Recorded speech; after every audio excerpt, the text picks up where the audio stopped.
Bonjour à tous, je suis très heureuse de vous retrouver aujourd'hui pour vous montrer comment réaliser un boléro Fidji au crochet. C'est un modèle super facile et super rapide à confectionner. Au niveau du matériel, on aura besoin d'un crochet taille numéro 2,5 et d'un crochet taille numéro 4. Deux fils, donc moi j'ai utilisé le fil Fidji de chez Loupation. Utilisez la référence numéro 21, donc qui est à gauche de l'écran, mais comme je m'étais pas mal tâtée avec la référence 15, je me suis dit que j'allais également vous la montrer. Donc pour ma taille, j'ai utilisé 3 pelotes, le nombre de pelotes s'affiche dans la barre en bas de l'écran. J'ai également utilisé des marqueurs à laine, une aiguille, une paire de ciseaux et un mètre de couture. La fiche de réalisation de cet ouvrage est également disponible directement dans le petit i en haut à droite. En fonction de la taille que vous souhaitez réaliser, je vous mets donc un extrait de la fiche PDF à l'écran. Vous pouvez faire pause. De toute façon, on va reprendre tout ça ensemble. Mais voilà, comme ça, si vous êtes un peu plus aguerri au crochet, vous allez pouvoir partir en roue libre. On va débuter avec notre crochet taille 2,5 par réaliser le col. Et pour ça, on va venir faire un nœud coulant et monter une maille chaînette en fonction de la taille que l'on souhaite réaliser. Le nombre de mailles chaînettes que vous devez réaliser en fonction de votre taille défile donc à l'écran. Puis, on va unir par une maille coulée en faisant très attention de ne pas faire vriller notre maille chaînette.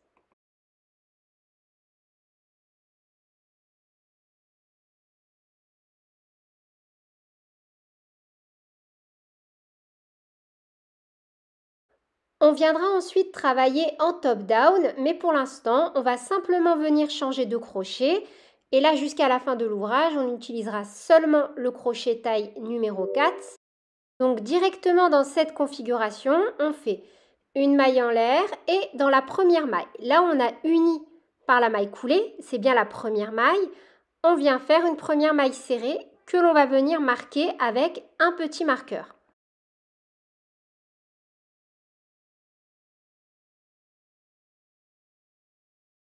On va venir ensuite réaliser que des mailles serrées. Par exemple, moi pour ma taille S, j'ai réalisé 124 mailles en l'air.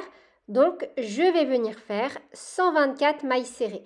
Alors, c'est normal, ça va être un peu plus difficile de passer le crochet, mais c'est fait exprès. En fait, comme ça, on n'aura pas besoin de venir retravailler notre col et on aura une jolie bordure sans venir donc travailler en point de côte ou autre. Et surtout, ça ne va pas bouger au lavage. Voilà, ça c'est ma petite astuce. Après, si vous en avez d'autres, vous pouvez très bien faire autrement. C'est à vous de voir.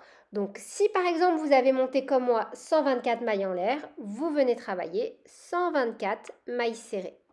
Et on termine donc par une maille serrée. Donc là, on va travailler en spirale. Ça veut dire qu'on ne va pas venir fermer par une maille coulée dans cette maille, mais travailler directement dans la première maille du rang précédent. Et on va travailler qu'en demi-bride, sauf pour la première. On fait une maille serrée qui compte comme la première maille de notre rang numéro 2.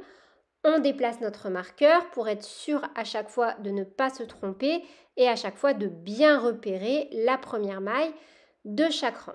Puis, on va venir faire un tour complet que en demi-bride. Ça veut dire que si par exemple vous avez pour le rang numéro 1 124 mailles, pour le rang numéro 2, vous allez avoir de nouveau 124 mailles. Donc là, on ne fait que des demi-brides sans aucune augmentation, sans aucune diminution. Et on termine donc normalement en demi-bride et on va venir faire ensuite une pause pour venir positionner nos marqueurs. En plus du premier marqueur qui nous aide donc à délimiter à chaque fois notre première maille de chaque nouveau rang, on va venir se munir de 4 marqueurs et séparer notre ouvrage en 4 parties. Donc, comme sur le schéma qui s'affiche à l'écran, on va venir à chaque fois mettre les mesures qui correspondent à notre taille et on mettra le marqueur sur la maille suivante. Donc en gros, on va venir faire le dos et le devant qui mesurent la même taille et les côtés qui mesurent la même taille et à chaque fois une maille qui vient séparer chaque partie que l'on marque avec donc notre petit marqueur. À l'écran, toutes les tailles donc vont s'afficher. Je vous laisse faire pause pour savoir comment séparer votre ouvrage Et donc, on vient bien mettre à chaque fois les petits marqueurs sur le +1 qui correspond à chaque fois à notre maille d'espacement entre chaque partie.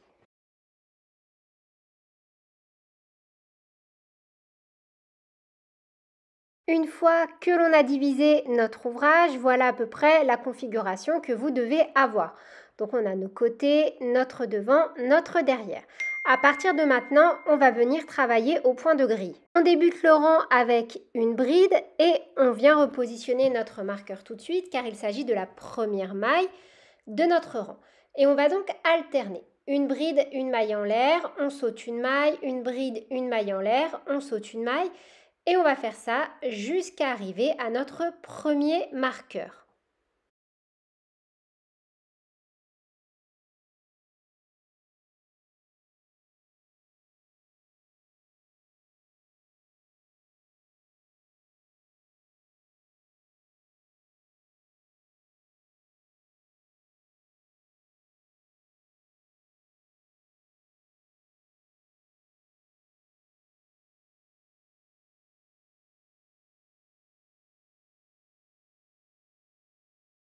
Maille en l'air et cette fois-ci on atterrit au niveau du marqueur. Dans la maille que l'on a marquée, on vient faire deux brides, une maille en l'air, pardon, deux brides. Et à chaque fois qu'on sera sur un marqueur, jusqu'à la fin, on fera ça. Deux brides, une maille en l'air, deux brides. Puis, on vient repositionner notre petit marqueur au niveau de la maille en l'air. C'est super important, faites-le parce que comme ça au moins vous êtes sûr de ne pas louper à chaque fois où est-ce que l'on fait l'augmentation.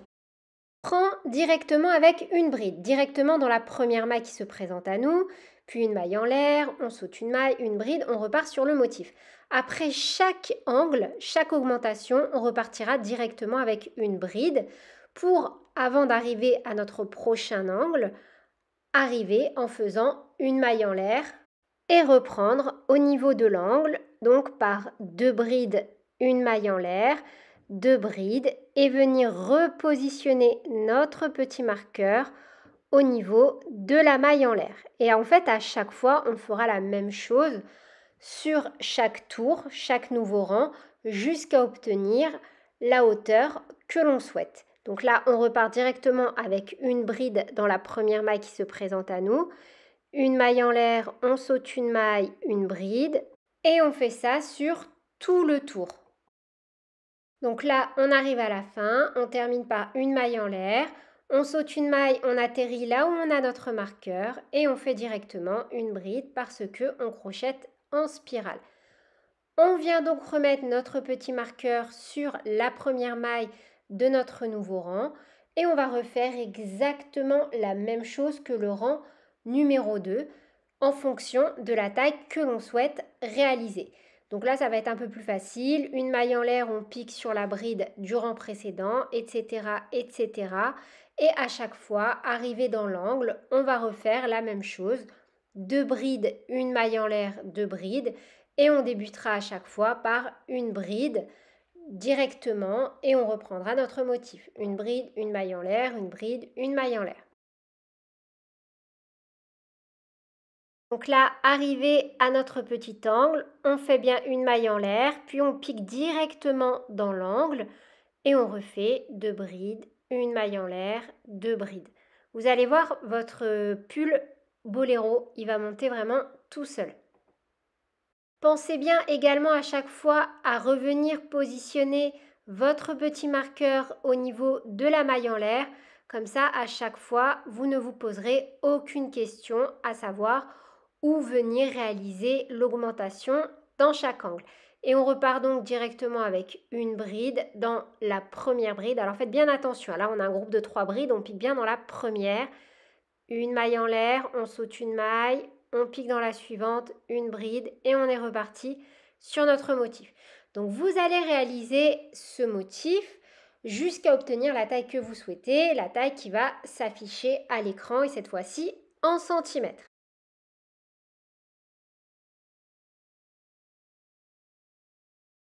Donc là, juste pour refaire un angle avec vous sur un point particulier, on fait bien une maille en l'air, puis on atterrit dans l'angle où on fait 2 brides, une maille en l'air, 2 brides et on redéplace à chaque fois notre petit marqueur. Puis on redébute à chaque fois par une bride dans la première maille, une maille en l'air, on saute une maille, on pique dans la suivante, une bride, etc. jusqu'à arriver au marqueur suivant. On termine par une maille en l'air et on vient faire de nouveau une bride dans la première bride du rang précédent et on déplace notre marqueur. Je vous laisse poursuivre jusqu'à obtenir donc les dimensions souhaitées données un peu plus tôt dans cette vidéo. Une fois que l'on a la mesure que l'on souhaite, on va venir pour former l'emmanchure. Donc moi j'ai crocheté jusqu'à atteindre 17 cm. On va commencer ce nouveau rang donc par une demi-bride. On redéplace notre marqueur et on va faire un rang complet de demi-bride, sauf dans les espaces, on va faire des mailles serrées. Donc, dans les espaces au niveau d'en dessous les bras, pardon. Là, dans l'espace, on fait une demi-bride directement. Dans la maille, une demi-bride, dans l'espace, une demi-bride, etc., etc., jusqu'à atteindre le premier marqueur, notre premier angle, et on va venir donc former l'emmanchure. Arrivé dans le premier angle, on pique directement au milieu et on vient faire une maille serrée. On va directement dans l'angle en face, donc pour réaliser notre emmanchure, et on fait de nouveau dans l'espace une maille serrée. On reprend ensuite, donc normalement, en faisant que des demi-brides. Donc là, dans les 3 mailles suivantes, on fait normalement à chaque fois 3 demi-brides. 1, 2, 3. Et dans l'espace entre les deux, une demi-bride. Et on reprend donc jusqu'à arriver à l'angle suivant, où on fera exactement la même chose. Donc là, de nouveau, dans l'angle suivant, une maille serrée. On attrape l'angle suivant et on fait de nouveau directement dedans une maille serrée, puis on reprend avec des demi-brides.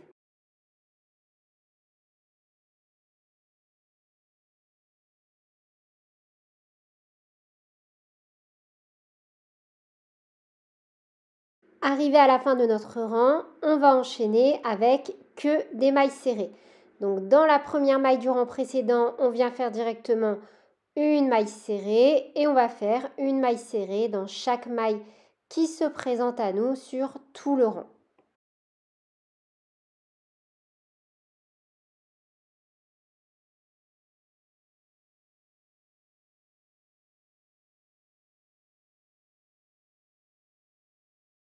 On termine par une maille coulée dans la dernière maille, donc la première maille du rang précédent.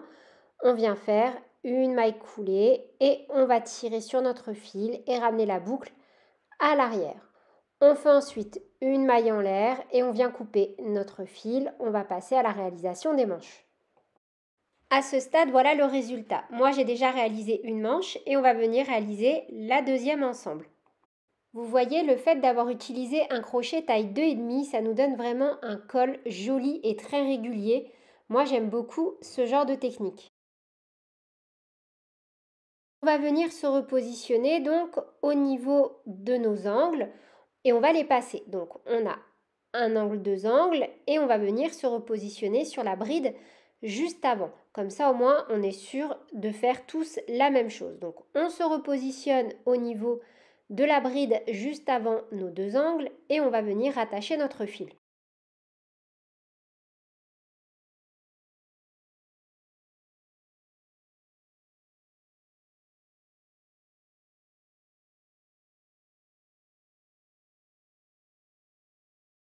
Au même endroit, on vient faire une maille serrée, une maille en l'air qui compte comme notre première bride et on va venir marquer notre maille, la maille en l'air avec le petit marqueur. On repart ensuite sur notre motif, on fait une maille en l'air, un jeté, on saute une maille, on pique dans la suivante, donc forcément on saute la maille en l'air, on pique sur la bride, une maille en l'air, et on va venir faire directement une bride dans l'espace. Vous voyez?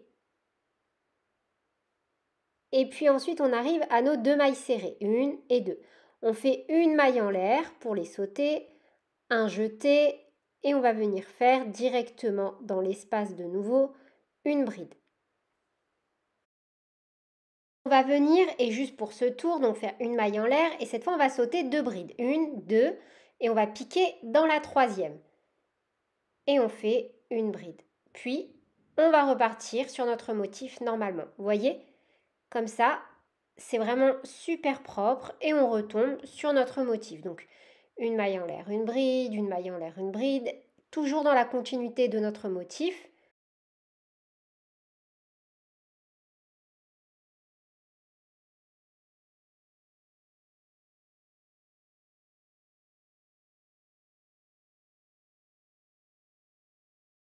Juste pour le rang numéro 2 de la manche, pour ne pas avoir d'espace, là où on a mis notre marqueur, on termine par une maille serrée et on vient marquer notre maille serrée avec le marqueur qui compte comme la première maille du rang numéro 2. Pour les rangs suivants, on viendra faire directement une bride par-dessus. Donc là, je vais vous laisser s'afficher à l'écran dans la barre les mesures jusqu'auxquelles crocheter pour obtenir la taille que vous souhaitez. Et on terminera donc de la même façon par une maille coulée dans la dernière maille, donc qui est la première maille du dernier rang et on ramènera la boucle à l'arrière. Notre ouvrage sera ensuite terminé.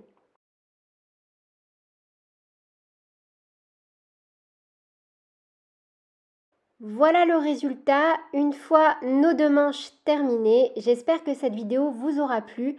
Sur ce, je vous fais plein de bisous, prenez bien soin de vous et à très bientôt pour de nouveaux tutoriels. Salut!